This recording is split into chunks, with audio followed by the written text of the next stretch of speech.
I finanzieri del Comando Provinciale di Palermo hanno eseguito un decreto di confisca emesso dalla sezione misure di prevenzione del Tribunale di Palermo su richiesta della DDA per 7 milioni e mezzo di euro nei confronti dell'imprenditore del settore delle scommesse Enrico Splendore, di 56 anni. Il provvedimento è diventato irrevocabile con sentenza della Cassazione. Splendore è stato condannato per il reato di esercizio di giochi d'azzardo con sentenza del 26 giugno del 1990 e per associazione a delinquere ed esercizio abusivo di attività di gioco e scommesse. La sentenza è del 4 luglio del 2019 per essere stato a capo di un'organizzazione finalizzata alla gestione di scommesse clandestine attraverso una capillare rete di raccolta parallela rispetto a quella dei centri di scommesse autorizzate, che si avvaleva a sua volta di programmi informatici elaborati ad hoc,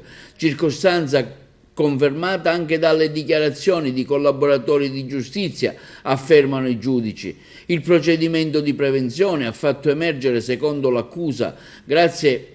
agli approfondimenti economico-patrimoniali svolti dagli specialisti del Nucleo di Polizia Economico-Finanziaria di Palermo, il GICO, una netta sproporzione tra i redditi dichiarati e i beni e le attività nella disponibilità di Splendore, tra cui l'omonimo bar nella zona di Corso dei Mille. La confisca è scattata per 4 immobili a Palermo, 2 rapporti bancari, l'intera azienda individuale, bar Splendore e diverse quote di partecipazione al capitale sociale di un'azienda che opera nel settore dei trasporti e 3 autoveicoli.